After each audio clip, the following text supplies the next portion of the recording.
Caríssimo Diogo, estamos live para a edição 12 do Capital Aberto. Como está o senhor? Bem disposto? Caríssimo, está tudo ótimo. Paulo Soares, como é que está o meu amigo Esse fim de suíço? semana foi bom? Foi belíssimo, belíssimo. Foi um fim de semana de retiro, de algum exercício, Muito mas, bem. mas, mas foi bom, foi bom. Deu para descansar, deu para descansar. Mas também foi um fim de semana de grande entusiasmo jornalístico e de quase um Big Brother. Não me digas que estiveste colado à SIC Notícias durante todo o fim de semana, Epá, tirando não, aqueles momentos em que estiveste a fazer desporto, a ver a convenção, a fantástica convenção do Partido Chega. epá. O Chega é interessantíssimo porque é um fenómeno muito parecido ao fenómeno Trump, que é, eu acho que o que eles poupam em campanha publicitária, campanha publicitária, que eles poupam na máquina do marketing, por aquilo que o tempo de antena que as televisões lhe dão, é incrível. Eles poupam muito dinheiro porque, de facto, o Chega faz publicidade pela sua própria existência. Portanto, ele não precisa de Não pagar para precisa de fazer aparecer. muita, grande parte da força publicitária do Chega está nas redes sociais. Mas já lá vamos, temos muito a falar sobre política e Exatamente. muito sobre o Chega em particular, Exato. mas mais à frente na nossa tertúlia semanal. Exatamente. ah, Vamos começar, temos começado normalmente com os temas de política, esta semana vamos começar do outro lado, vamos começar pelos Isso mercados de mesmo. capitais e pelos mercados financeiros. Tens acompanhado? Sim, tenho acompanhado, recebi a tua newsletter, Muito portanto, bem. falaste do tema que vamos agora aqui escrutinar um bocadinho, que estamos a viver a história. Concordas? Sim, é uma afirmação audaciosa, mas eu acredito que possa ter bastante fundo de verdade. Ahm, o Diogo, para quem não está a acompanhar ou para quem não acompanha os mercados financeiros de forma bastante próxima, esta semana foram aprovados e deram início à negociação Semana 11. passada. Semana passada.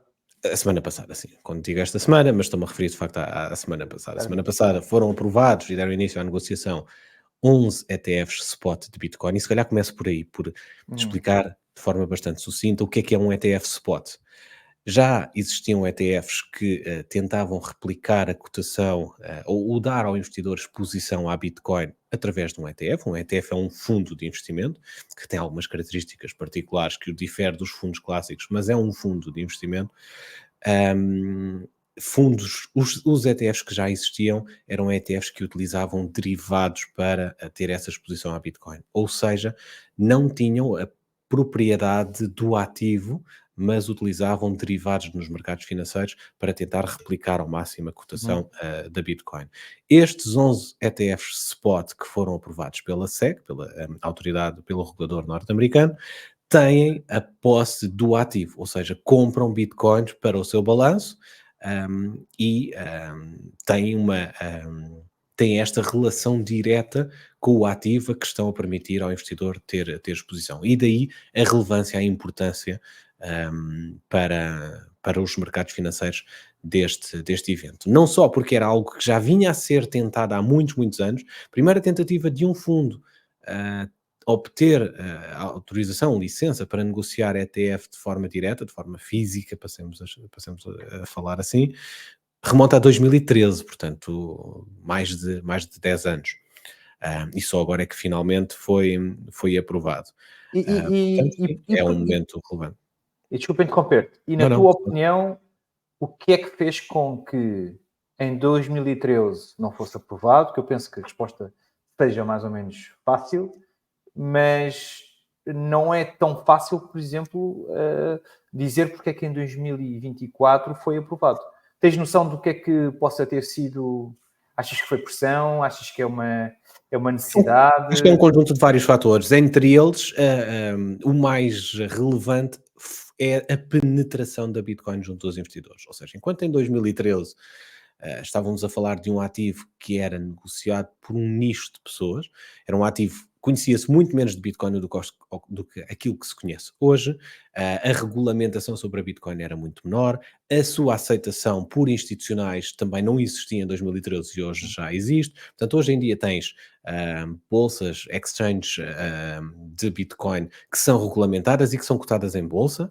Tens uma massificação, porque grande parte dos investidores hoje em dia ou tem ou já teve algum contacto com a transação de Bitcoin, e os volumes de negociação permitem que os ETFs tenham a liquidez necessária para que haja um mínimo de transparência na negociação, porque esse é um fator importante na aprovação de ativos para negociação em bolsas regulamentadas, que é o nível de liquidez que existe nesses ativos ser suficiente para que as transações sejam minimamente transparentes e garantir-se a proteção mínima do investidor. E acho que foi sobretudo isso que mudou.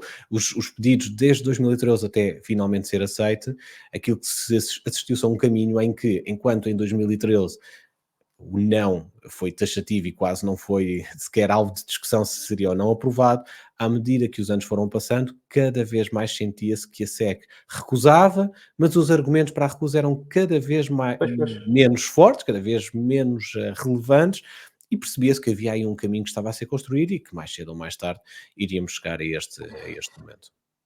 Posso interromper-te? Podes e deves.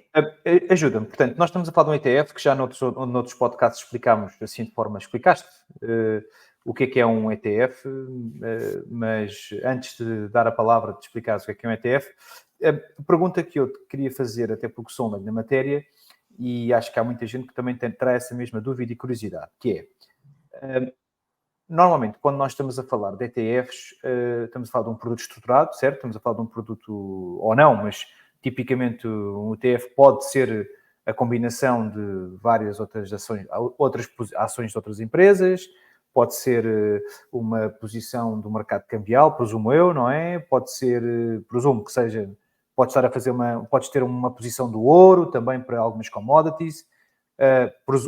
Não estou a dizer nenhuma asneira, penso eu. Até agora não. Pronto, ótimo, ainda bem.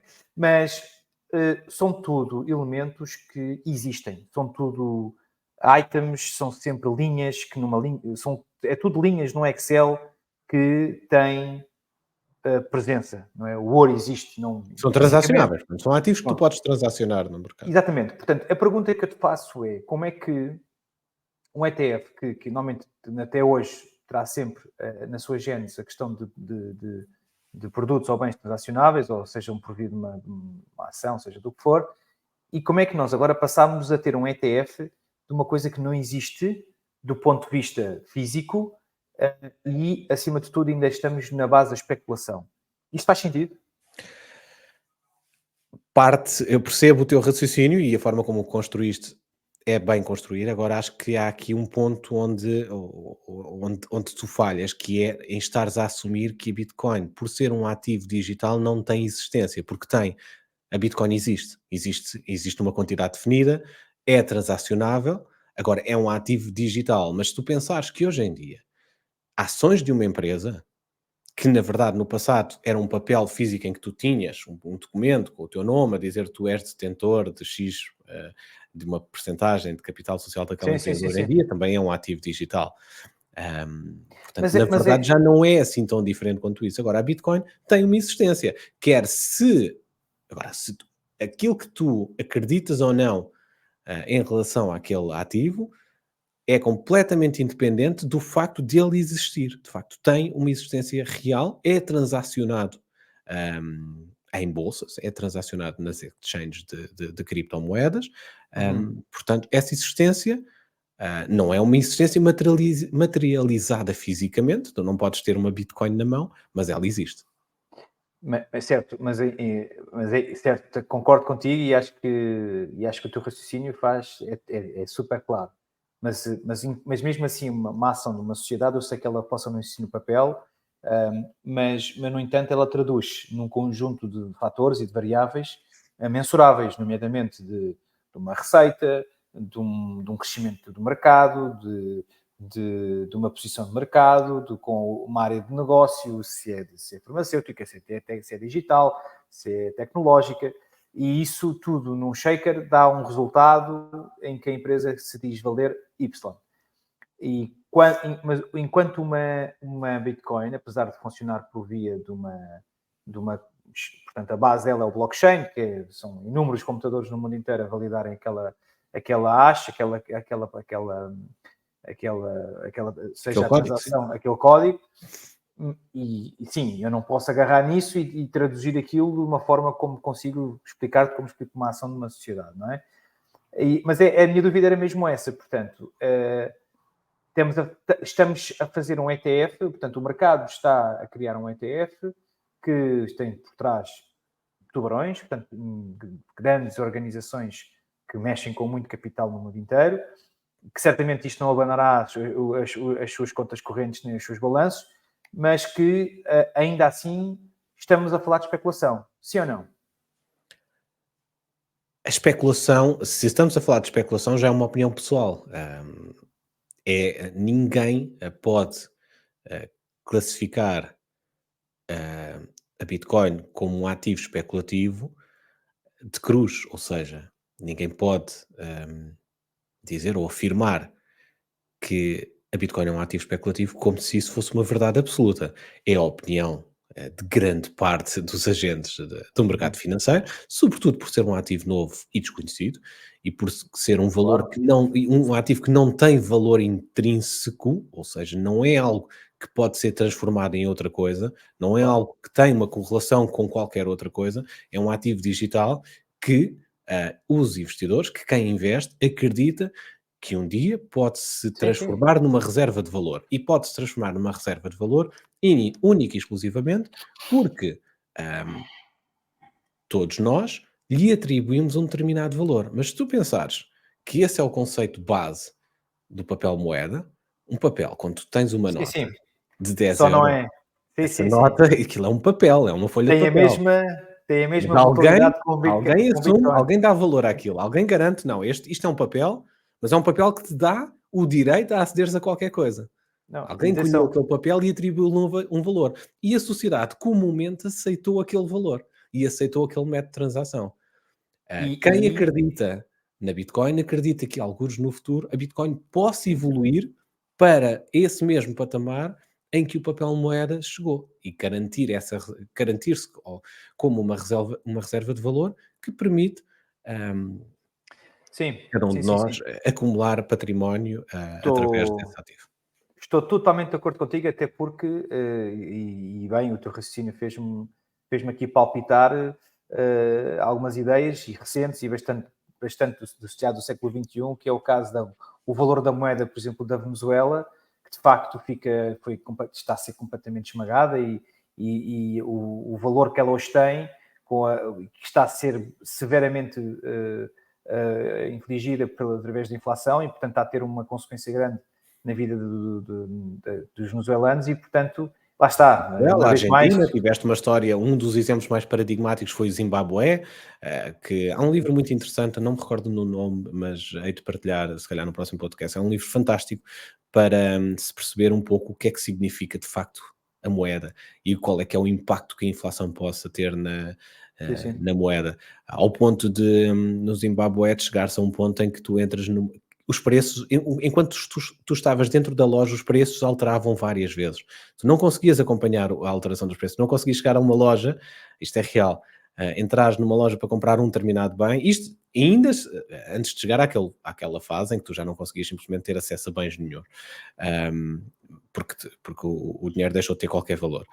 E o Zimbábue voltou há muitos anos atrás no estádio de civilização e os Pois. zimbabueanos apenas conseguiram aceder a bens através da troca direta, porque o dinheiro perdeu qualquer valor. Mas antes de chegar a essa fase limite, tu entravas numa loja, agarravas num bem que estava marcado com preço X e antes de chegares à caixa já não era aquele preço. Quando chegavas à caixa já tinhas que pôr lá mais um X porque o preço já tinha variado. É impressionante e isso diz de facto ter o conhecimento histórico daquilo que é os perigos, de facto, também os perigos da inflação, dos bancos centrais, da atuação dos bancos Uhum. centrais, da desvalorização da moeda, e é muito aí que se agarram os mais acérrimos defensores da Bitcoin. porque de facto, se há coisa que não conseguiu preservar valor patrimonial para, eu diria-lhe para os investidores, mas para todos nós, não são só os investidores, todos nós acumulamos capital, ou todos nós transacionamos bens com capital, se há coisa que não conseguiu preservar valor, são as moedas. E nós temos esses exemplos históricos que tu referiste, mas se olhares para aquilo que é a desvalorização da moeda, da principal moeda do mundo, a moeda dólar, ao longo das várias décadas, percebes que é uma desvalorização silenciosa, mas ela está lá também. Bem, quando tu dizes silenciosa, é no sentido em contraponto com a inflação ou quando tu dizes desvalorização em que aspecto? Silenciosa. Quando digo quando tu dizes uma desvalorização silenciosa... Sobretudo com o efeito da inflação e efeito da desvalorização cambial. Um dólar, com o passar do tempo, vai valendo menos que $1, é isso que estás a dizer, não é? Tu com 100 mil dólares no ano 2000, tu para manteres o mesmo poder de compra de 100 mil dólares nos Estados Unidos no ano 2000, precisarias de, Claro. hoje, 198 mil, praticamente 200 mil, ou seja, o dobro. Pois. É um rácio interessante. É um rácio interessante. É um caso como as casas, não é? É um caso como a habitação. E de facto a evolução dos rendimentos, a evolução do rendimento ou os rendimentos não evoluíram na mesma proporção, na mesma velocidade. Sim. Não é a esmagadora maioria da população mundial não duplicou os seus rendimentos de 2000 para 2024. Nem então, e para encerrarmos este capítulo do Bitcoin e do ETF, pergunta: tu sendo uma pessoa que de facto fazes isto de vida, portanto os mercados de capital é a tua vida, que perfil de cliente, que perfil de investidor tu categorizas, que a categoria de cliente é que tu encaixavas esta questão deste produto ETF? Olha, eu acho que a questão é mais em que percentagem, dependendo do perfil de cliente, porque acho que hoje parece-me claro que a Bitcoin deve fazer parte da carteira de qualquer investidor que esteja a construir uma carteira de investimento. Não deve ser começar por aí, ou seja, se me disseres que um investidor que está agora a começar a dar os seus primeiros passos a construir uma carteira de investimento, se deve começar por aí, não, claramente não. Construir uma carteira de investimento deve seguir os mesmos passos que construir uma casa. Tu começas pelos alicerces e só no final é que vais pôr a moldura na parede, não é? Eu digo que a Bitcoin é a moldura. Tu não começas por aí, mas chegas lá. E a proporção que tu deves ter do teu património de Bitcoin é que vai variar dependendo do tipo de perfil de investidor. A tua tolerância, porque a Bitcoin é algo que pode facilmente duplicar, triplicar de valor num curto espaço de tempo, mas também pode facilmente ir para zero. E isso é preciso terem atenção que nem todos os investidores têm tolerância para verem investimentos seus irem para zero. Vou-te pedir depois que cries um rácio à semelhança dos 8%. Há aí um rácio que só 8% o investimento de um carro só deve representar 8% daquilo que é a tua receita mensal ou anual. Portanto, devias fazer a mesma coisa. Começo já por rebater a palavra que tu aplicaste a esse tema, um investimento num carro, porque se há coisa que não é um investimento. Não, isto é, a percentagem, o peso da prestação do pagamento do teu carro deve ser apenas 8% daquilo que é do teu património. Eu acho muito, sinceramente, acho que estourar 8% do teu rendimento num carro é uma estupidez. Aliás, vimos agora o autor do famosíssimo livro do pai rico, pai pobre. Viste aquela questão de que também é um tipo que defende muito que tudo aquilo que é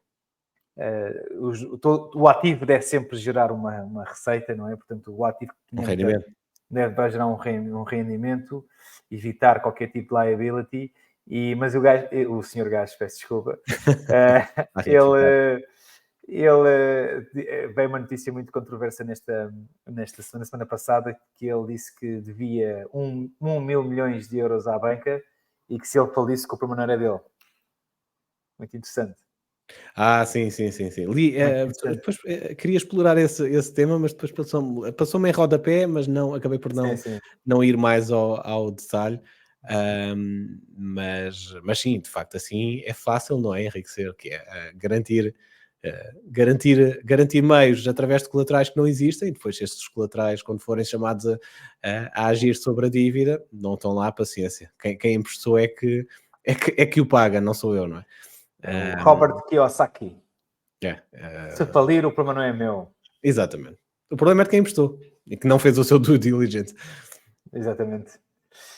Muito bem, olha, mercados financeiros, mais algum tema que queiras abordar hoje?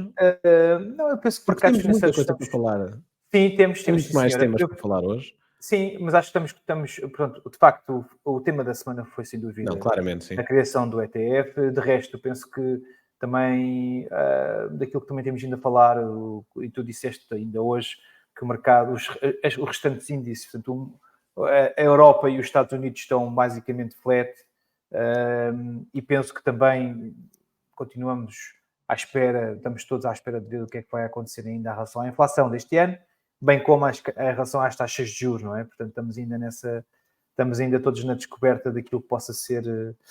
Nota importante que verificou-se que registou-se, penso eu que no final do 23, que a inflação nos Estados Unidos da América terá Então, sim. aumentado Mas ligeiramente. mas é normal nessa altura do ano, portanto, já foi algo esperado e o mercado não atribuiu grande relevância a esse ligeiro spike, invertendo um pouco a tendência a tendência dos últimos meses de queda da inflação. Portanto, não foi relevante, foi um momento que foi registado, a inflação ter voltado a subir. Muito Pois. ligeiramente, mas tem voltado a subir. Mas tendo em conta o período do ano que foi, não foi atribuída especial relevância. A inflação é de facto um tema de 2024. Há sempre nos mercados financeiros, quando se começa um ano, há sempre aquele conjunto de temas que todos nós estamos a antecipar que possam ser os cisnes negros, como se chama como se denomina nos mercados financeiros, que possam trazer nuvens cinzentas para os mercados. E depois há sempre aqueles temas que ninguém está, obviamente, a perspectivar, porque ninguém tem uma bola de cristal para adivinhar o que é que vai fazer mexer o mercado no ano que vem à frente. E quando chegarmos a dezembro, logo vamos fazer a retrospectiva e perceber o que é que realmente teve impacto no mercado. Mas aquilo que se pode antecipar agora é, de facto, a inflação, a trajetória de inflação, sobretudo no que é que isso vai fazer, ou de que forma isso vai influenciar a curva de taxas de juros. Embora o mercado já antecipou largamente uma descida forte, bastante agressiva, ou está a antecipar uma descida bastante agressiva nas taxas de juros. Se não confirmar essa descida agressiva, isso pode mexer com o mercado, ou seja, o defraudar de expectativas já assumidas normalmente é um tema que causa alguma sensibilidade nos investidores. Depois há, de facto, eleições. Há eleições, este ano vão ser chamados a votar cerca de 4 mil milhões de pessoas. É uma brutalidade. Quase metade da população votante mundial vai ser chamada às urnas. Entre Estados Unidos, Portugal, que não tem expressão do ponto de vista numérico, mas temos eleições em breve em Portugal, já vamos falar sobre isso. Mas há, de facto, eleições importantes um pouco por todo o mundo e é sempre um tema que também mexe com os mercados. E depois temos a questão de Taiwan, que foi agora a eleições, Exatamente. uma das eleições importantes do ano. Um partido independentista, não Sim, é? que já era o Portanto, partido já era o partido que estava em governo em Taiwan, renovou o seu mandato, mas perdeu maioria parlamentar, o que pode, de alguma forma, trazer alguma água da fervura. Se por um lado foi o partido que ganhou, foi o partido que a China mais teme, ou que mais se opõe, por outro lado foi um partido que perdeu a maioria parlamentar que tinha, que pode colocar ali alguma água na fervura. Mas é claramente um tema, que eu falei nisso na minha newsletter. O mercado financeiro é dominado por um conjunto muito pequeno de grandes empresas tecnológicas que dependem de microprocessadores e de chips, portanto, depende duplicar. Né? significativamente do mercado de semicondutores. E 65% da produção mundial de semicondutores está em Taiwan. Portanto, o impacto que isto tem nos mercados acionistas, se houvesse um conflito militar em Taiwan que pudesse colocar pudesse congelar todas as exportações de microchips de Taiwan para as Googles, Nvidias Sim, sim. desta vida, teria seguramente um impacto brutal. Portanto, Taiwan tem muito mais importância do que aquilo que se possa pensar à partida, não só do ponto de vista geopolítico, mas também de mercados financeiros, precisamente por este fator. Sim, de facto, eu por acaso não tinha essa informação de que ele foi reeleito, até porque as manchetes O vinham partido, sempre. porque a candidata era o seu primeiro mandato. Ok. Por Ou acaso, seja, a candidata era nova no partido que já tinha 2 mandatos e que foi reeleito para o terceiro, que foi inédito também em Taiwan. Nunca nenhum partido tinha tido um terceiro mandato consecutivo. Ok, não tinha essa informação. Obrigado pela informação, Sr. Paulo Soares. Welcome. Estamos aqui para isso, para esclarecermos Exatamente. não só mutuamente, mas também quem nos está a ouvir. Exatamente. Não, mas de facto tinha tido essa nota que é sempre preocupante, porque também depois os mídias também têm essa tendência sensacionalista de que Claro. já íamos todos para a guerra em Taiwan por causa de ser um partido pró-independência, não é? Portanto, que querem muito deixar o seu território para quem... Mas esse é o terreno fértil dos mídia, é de facto Sim, sim. passarem-te a realidade ou transmitirem-te as notícias de forma a que tu vais clicar imediatamente, e a forma que eu tenho de fazer é, muitas das vezes, deturpando um bocadinho aquilo Sim, sim. que é o evento. Aliás, acho que é a ponte perfeita para passarmos a outro dos temas relevantes Sim. desta semana, no espectro político, e que também que tem muito a ver também com aquilo que é o papel dos mídia na Uhum. transmissão de informação, não é? Sim, nós agora, portanto, passando aqui para o meio mais nacional, daqui Nacional. para terras de Lousa, e temos aqui de facto 2 ou 3 temas que são muito importantes e que trocámos aqui algumas impressões durante o fim de semana, sendo certo que temos aqui uma das manchetes do Jornal Expresso, em que faz notar a questão dos 30% dos jovens. Era essa, penso que seja esse um dos temas que estavas a referir, correto? Sim, aliás, não, sim e não. A questão dos mídia, o meu paralelismo tem mais a ver com a forma como é feita a Ok. cobertura jornalística Sim, do sim, Chega não. e da política em particular, mas esse também é um Sim, tema sim, sim. importante que acho que vale Ok. a pena Não, trocarmos o aqui. modo sensacionalista, sem dúvida. Portanto, temos a questão do Chega, que foi de facto o pináculo deste fim de E que semana. é exacerbado pela forma como a mídia trata destes temas. Sim, sim. Eu pensei que tivesse a referir à questão sensacionalista de se fazer manchetes gordas e para provocar aqui um bocado mais o pânico, não no Não, que sentido isso não é sensacionalismo, isso é, na verdade, é um facto, não é?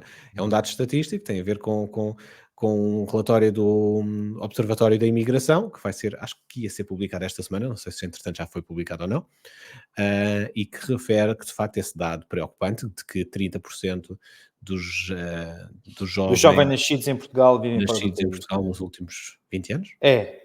Não, Eh, mais, nos últimos. Nos últimos 20 anos, penso que sim. não será nos E últimos 20 anos, porque aí estamos a falar de adolescentes, não é? Será mais num time frame. Mas acho que, bottom line, o que é importante aqui perceber é que 30% da população jovem ativa de Portugal foi-se embora.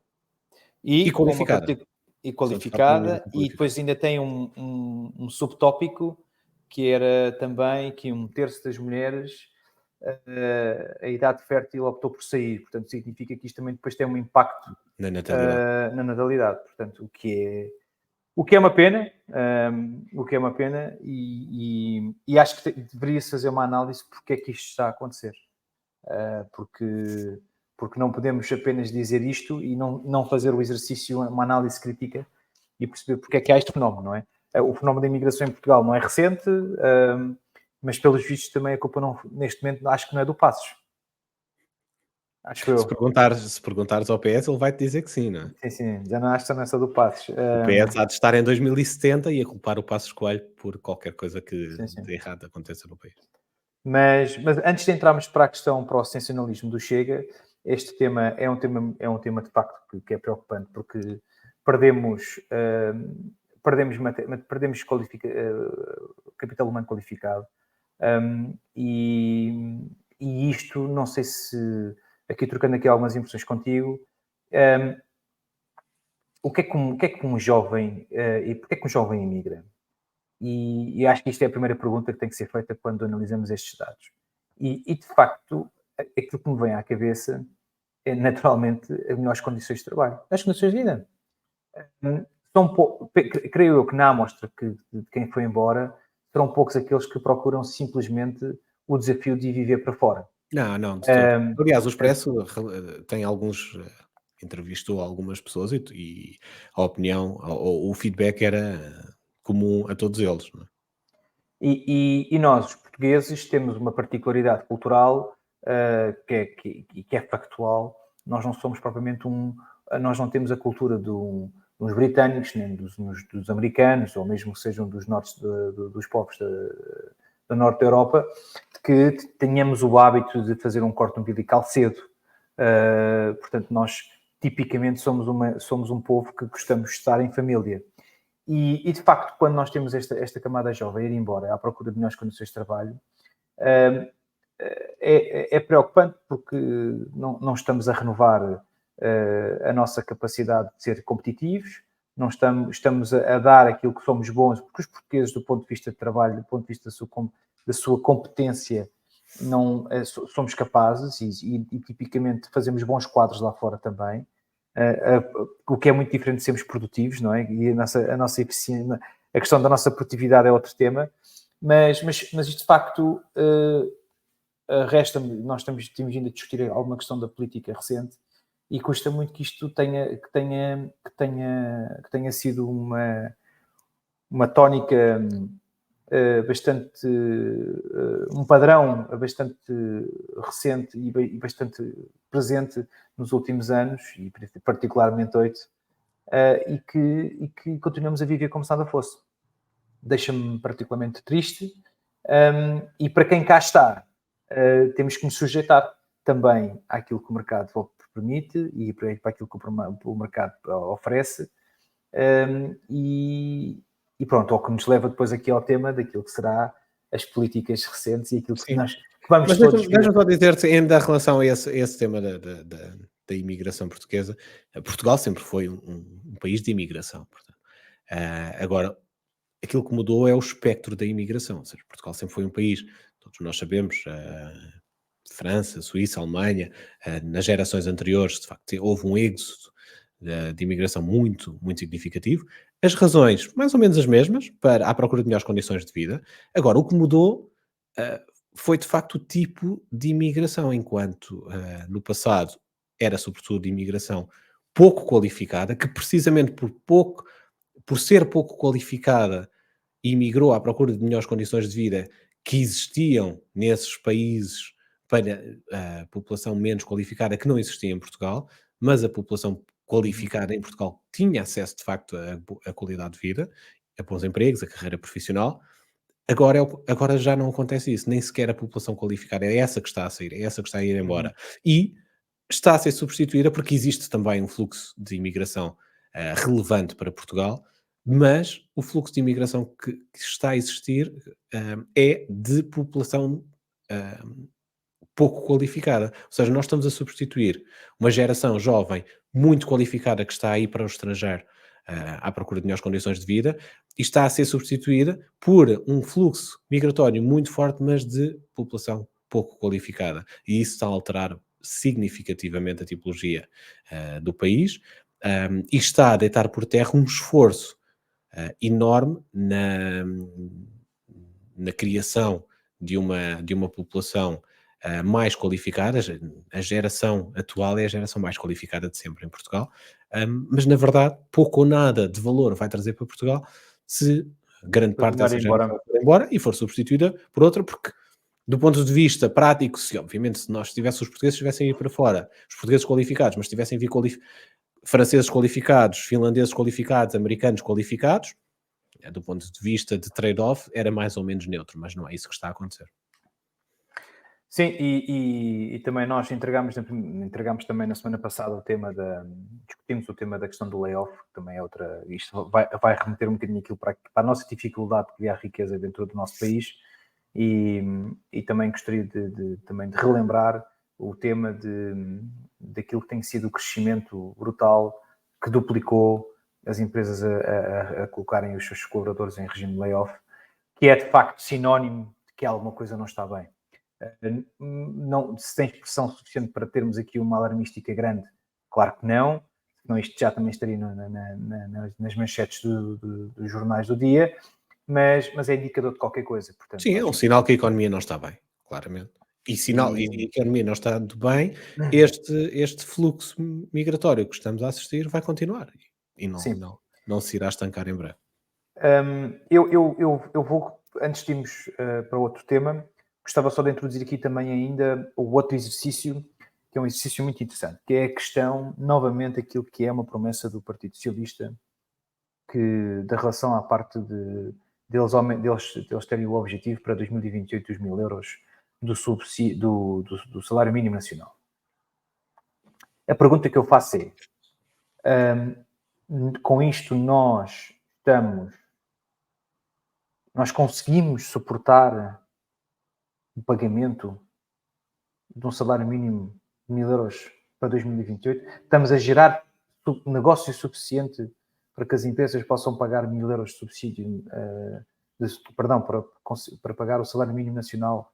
Nós estamos a conseguir acompanhar a produtividade para que isso aconteça? Isso é uma questão que também apoquenta, portanto também fico com a pergunta que tem que ser colocada na mesa é: será que nós conseguimos suportar isso?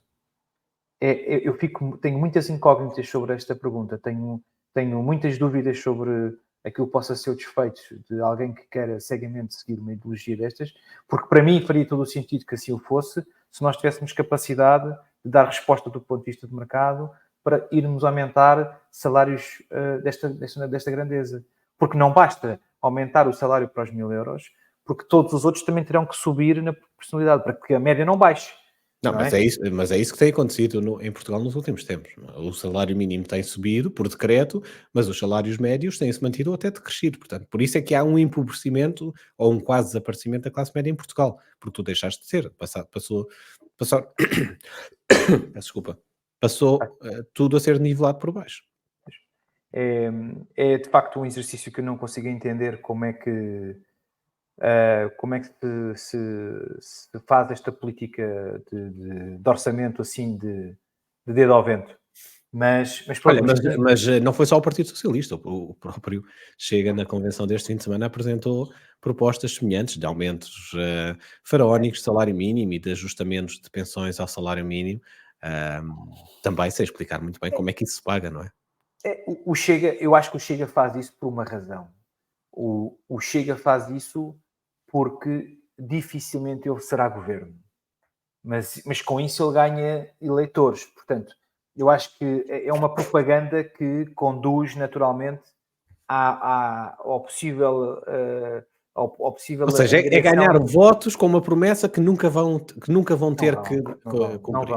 Nunca vão ter que prestar contas. Ou então, se de facto acontecesse um milagre como um milagre como é que era, do Santos Chega, não é? Se o Santos Chega chegar, que foi um dos bloopers da convenção deste fim de semana,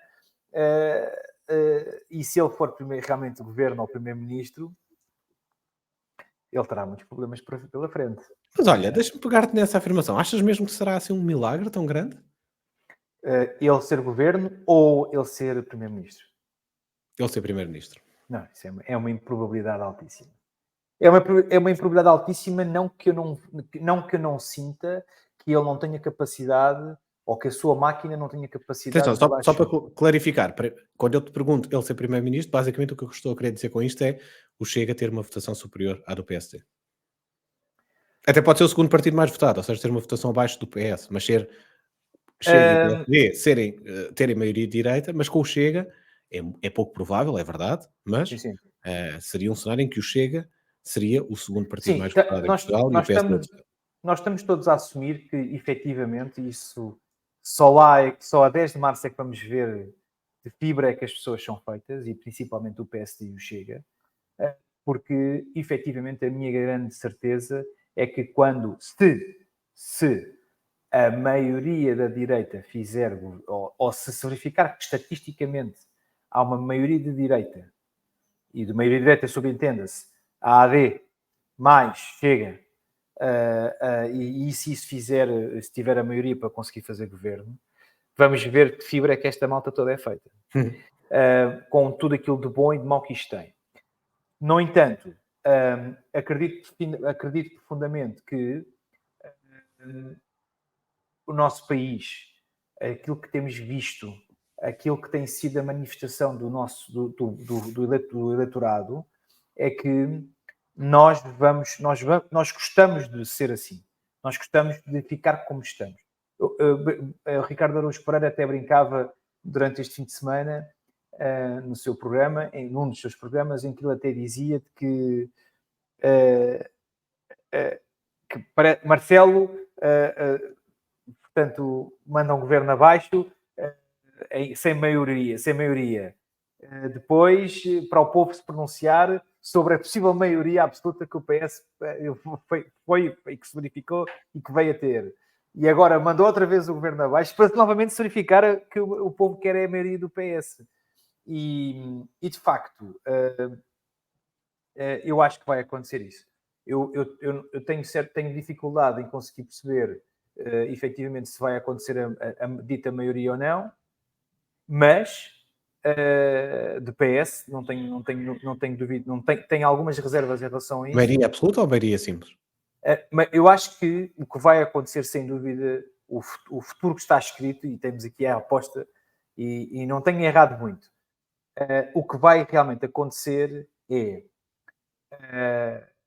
eu acho que vai haver uma maioria de esquerda, em que vai haver uma geringonça 2.0.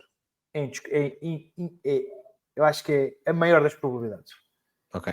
Acho que temos uma coligação, temos uma AD que está a querer viver do passado, não funciona. A malta do CDS... O não funciona depende de qual for o objetivo, não é? Não funciona. Quer dizer, não funciona para ganhar eleições. Não, isso claramente não funciona, não é? Não Agora, funciona. também não parece que seja propriamente para ganhar eleições, que acho que o PSD está pouco ou nada preocupado em ganhar Zero. eleições. O PSD está Zero. preocupado na sua sobrevivência política, que basicamente está ameaçada pelo Chega. O PSD, neste momento, está a lutar para não perder. Está basicamente a lutar para manter-se vivo e manter-se Paulo, como um segundo grande partido, como um dos pilares, o quer dizer, único. um pilarzinho, não é? Porque O pilar já único. não é. Eu, Mas esta aliança idiota que foi feita é absolutamente É bizarro. É absurda. bizarro. É Pá, bizarro. fazer um partido Mas, que quer ser governo, fazer uma aliança com um partido que teve 260 votos nas últimas eleições e que é liderado pela figura do Gonçalo da Câmara Pereira, é gozar com os portugueses, não é? É dizer-te, pá, nós não estamos aqui para isso, não é? Não estamos é aqui um para ser governo. revivalismo, é absurdo. Mas ainda assim, eu volto a dizer, o Partido Socialista não está, e vou voltar a repetir aquilo que tu disseste, não está a fazer o trabalho, aquilo não é, a campanha que está a ser feita e aquilo que está a ser para a rua não é equipa para se fazer um governo. Do Não Partido é. Socialista ou do PSD? Do PSD. Não Da é. AD? Não é. Não, É claramente. lamentável. É lamentável. Só protestam. Não dão planos. Não há um plano de ação. Não há uma reação do estilo de nós fazemos. Daí a minha pergunta será que, a continuar a este ritmo e com este estado de coisas, até que ponto é que será que estamos toda a gente a assumir, por default, que o primeiro partido vencedor será um de dois, PS ou PSD, e o outro será o segundo classificado. Sim, mas infelizmente não. Uma coligação de um PS-PSD está fora de questão. Isso não vai acontecer nunca na vida. Desculpa, não percebi. Portanto, haver depois uma união com o PS-PSD. Portanto, isso não vai acontecer no pós-eleições. Certo. Isso não vai acontecer. Não, E nem o PS vai precisar disso. exatamente. Não, nem vai precisar disso. E mais, se fosse com um Carneiro, com o José Luís Carneiro, era possível que isso fosse uma possibilidade do ponto de vista de vamos pôr isto a funcionar. Com este senhor, com o Pedro Nuno Santos, impossível. E é como tu dizes, não vai ser preciso. Não vai ser preciso.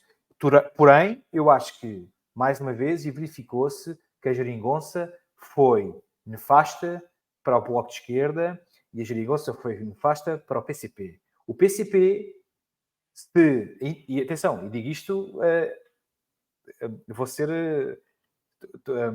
não posso dizer que vou ficar contente com o desaparecimento do PCP, porque eu acho que é uma raiz que nós temos ainda necessária, uma voz de protesto ainda Tens do essa, antigamente. esse é um tema interessante. Tens essa ideia, ou seja, que por ter tido uma importância histórica, é Não, necessariamente não.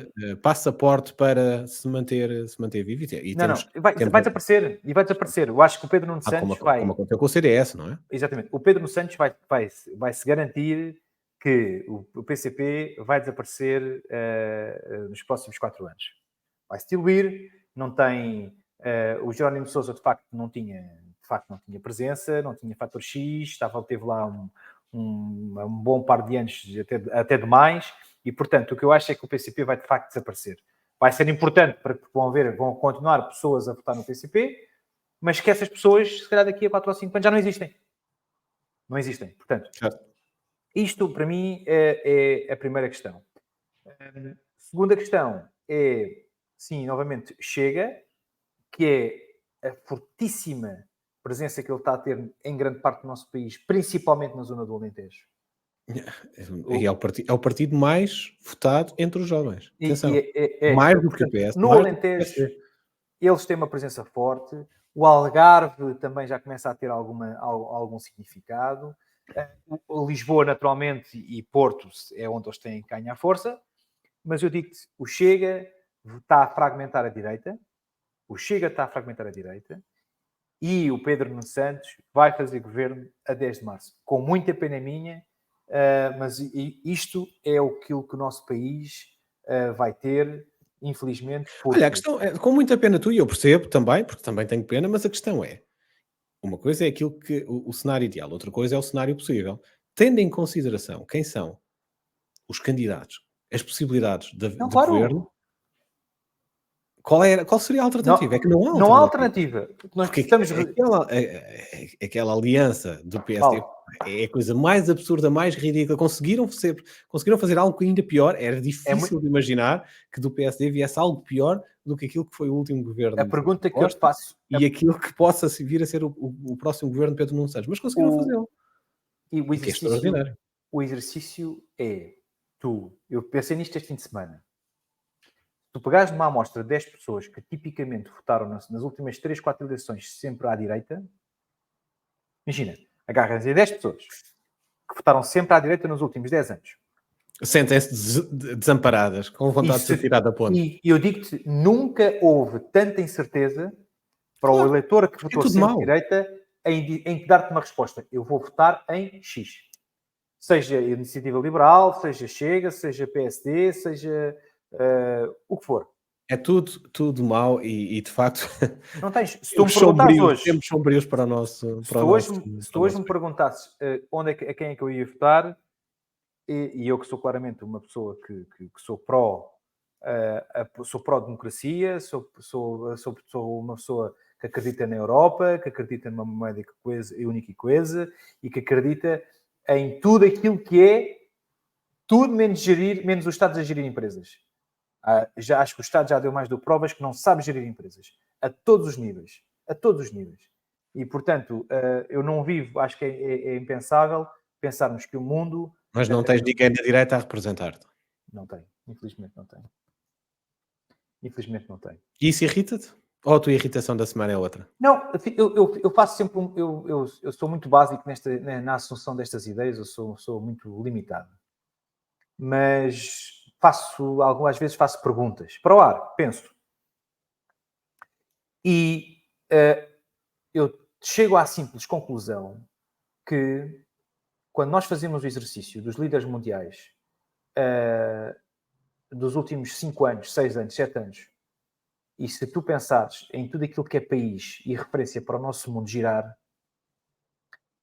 tu fazes um pequeno exercício e tu pensas as pessoas em que nós dependemos. Imagina, isto é, resumindo, se a gente pensar nas entidades de referência que fazem o mundo girar economicamente, que infelizmente nós precisamos de economia para viver, se pensarmos nos Estados Unidos da América, em que tivemos uma pouca vergonha que foi do Trump, naquilo do Capitólio, etc., que foi uma vergonha. Ficámos com Biden. Ficámos melhor, ficámos pior, discutível. Mas temos um país que é uma potência mundial a ser governada por um senhor de 80 anos. Nada contra. É legítimo, é muito mais do que legítimo dar a oportunidade a séniores de 80 anos a trabalhar. Acho que não deveria estar à frente de um país... Quando tem as capacidades, quando na posse das plenas faculdades para o fazer. Pronto, portanto, temos uma Kamala Harris a gerir o país. Nada contra, mas deveria ser, então no limite, punha-se ela na representação desse papel como presidente dos Estados Unidos. Depois tivemos aquilo que aconteceu, o Brasil, em que passamos do Bolsonaro, passamos para o Lula. Temos a questão daquilo que acontece hoje numa Venezuela. tens aquilo que acontece agora na Argentina, que, não, que vamos ver o que é que vai acontecer, mas que até ver parece-me ser de tudo menos uma solução estruturada, não é? Até pode vir a dar um bom resultado, mas aparentemente até controverso. Pronto, e vamos ver o que é que vai dar à Argentina. Depois, se voltarmos aqui para um bocadinho para o lado aqui, para o Oriente, tu tens uma Rússia que é o quê? Tens uma China que é o quê? Tens uma Coreia do Norte que é o quê? Tens uma Turquia que aquilo é meio híbrido, aquilo ninguém sabe o que é que a Turquia quer fazer da vida. E tens o problema do Israel neste momento com a questão de Gaza, portanto, que é o quê? Se tu te pôres a pensar de que países com tanta riqueza, com tanto conhecimento, a produzir tanta qualidade de pessoas e com tanta capacidade para se conseguir tirar o melhor de lá, porque há pessoas muito capazes dentro de cada um desses países, é como Portugal. Nós chegamos à conclusão que nós, infelizmente, chegamos à conclusão de que quem melhor nos representa é Pedro Nuno Santos, Joana Mortágua, o senhor do PCP, que agora não me lembro do nome, temos o Montenegro, temos Chega e pronto. Nuno Melo não faz sentido, não é? Portanto, não está na Dema, não faz sentido. E nós, infelizmente, estamos reduzidos a isto. Em Portugal, no mundo, temos gente louca e em Portugal temos estas pessoas que nos... que temos quem nos governa. É uma pena. Pronto. Peço desculpa, entusiasmei. Não, sem dúvida, é uma reflexão interessante e acho que faz sentido, mas dava pano para mangas. Acho que podíamos ficar aqui um Sim, episódio sim. inteiro só a falar sobre geopolítica e o que Não, é que se passa. mas é verdade, é uma pena que a gente chegue a esta conclusão. Pronto, irritações da semana, não é? Acho que temos que passar para lá. Sim, vamos fechar a edição de hoje. Já vamos com 52 minutos, portanto está na hora do Sim. fecho. O que é que te irritou esta semana? É pá, polémica da semana, sem dúvida. Eu vou ser igual a muitos, mas irritou-me solenemente a forma rude, primitiva e autoritária de que é suavemente conhecido por parte dos socialistas, a forma como António Costa se pronunciou relativamente à questão do congelamento dos salários dos professores. Estás a falar daquela discussão privada Sim. não, foi pública, aquela discussão que ele teve com o professor? Sim, irritou-me por uma razão, porque para além do senhor professor ter estado muito bem, Teve muito bem. Não subiu o nível, não escalou. E para mim, gostava muito que isto fosse o exemplo possível das pessoas perceberem de facto que o socialismo é aquilo. Quando não estão contentes, quando são contrariados, reagem desta maneira.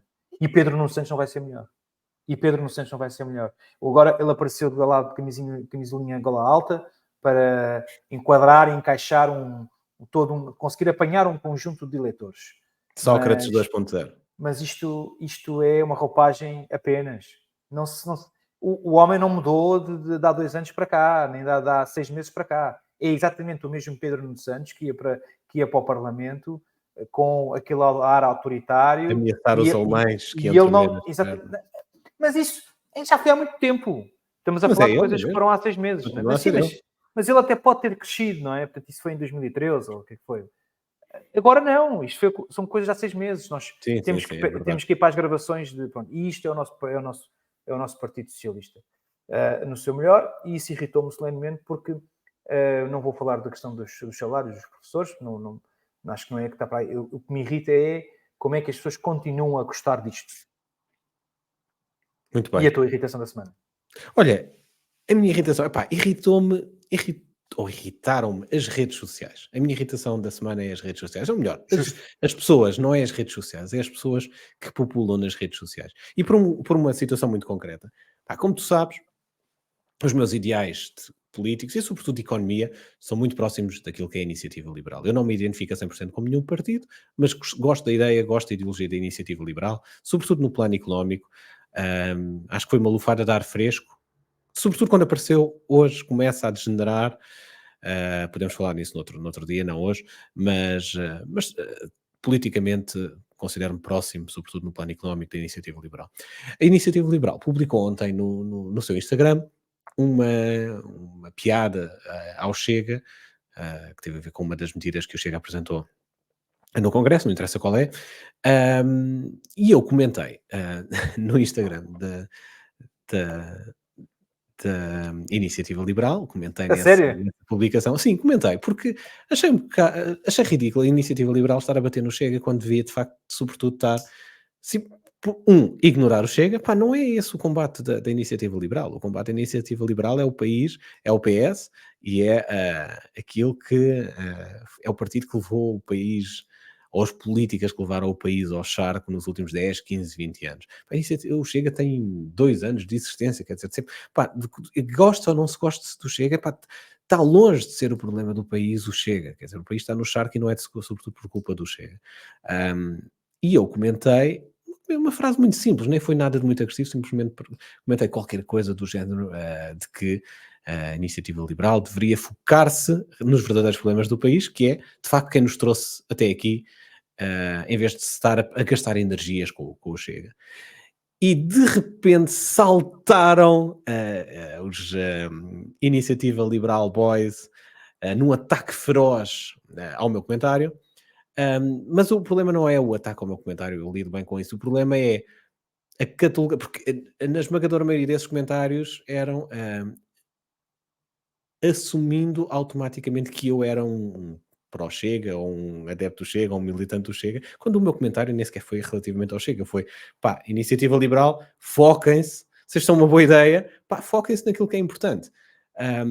Mas depois há esta necessidade de sangue e esta forma como as pessoas se movimentam nas redes sociais. E esta malta dos partidos, e esta era sobretudo malta nova, e a Iniciativa Liberal é um partido que cativa bastante o eleitorado jovem, mas esta necessidade de sangue e esta automaticamente necessidade de colocar carimbos na testa é, é algo que me irrita, pá, porque de facto não há já hoje em dia vontade nem capacidade de parar para pensar. As pessoas ninguém para pensar se de facto no outro, de raciocinar se de facto é relevante ou não é, se o comentário faz sentido, se não faz sentido, ter uma discussão construtiva, isso já não existe. O que existe é automaticamente atacar o outro, atacar qualquer coisa que se escreva, que à partida não encaixe logo diretamente naquilo que é o pensamento de cada um. E naquele caso até estavam a atacar uma das pessoas que mais tem defendido a Iniciativa Liberal ao longo dos últimos anos,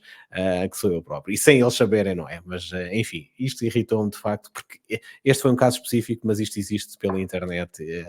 Tu entras nas caixas de comentários das redes sociais de qualquer tema e o que vês é, de facto, um confronto de palavras acérrimo e fervoroso, sempre entre duas facções que estão em planos opostos. Já não existe debate, já não existe moderação. E é isto. É a minha irritação da semana. Muito bem, muito bem. E justíssima, justíssima. Justíssima. Irritou-me, portanto, se irritou-me, é justa para trazer para aqui. Nós fizemos um convite ao Carlos Pinto Guimarães para... Carlos Guimarães Pinto. Desculpa, Carlos Guimarães Pinto. Já não vem cá. Já me enganei no homem. No nome do Vai, homem. há de vir. Mas... Guimarães Pinto, acho que é um dos grandes valores. É pena que não tenha um papel mais relevante no hemiciclo, no Parlamento, porque de facto é excelente, é inteligente, tem experiência profissional, experiência de vida, já vi, é uma pessoa que viajou imenso, conheceu o mundo inteiro, traria imenso valor acrescentado para um governo em Portugal. Muito bem. Nossa, olha, estamos aqui para 58 minutos, o nosso podcast mais longo de sempre. Será? Não, até agora é. É capaz. Acho que nunca batemos numa hora, mas acho que sim. Acho que o timing é perfeito. Fechamos por esta semana. Boa semana de trabalho. E para um abraço e até breve. Obrigado, até breve. Obrigado.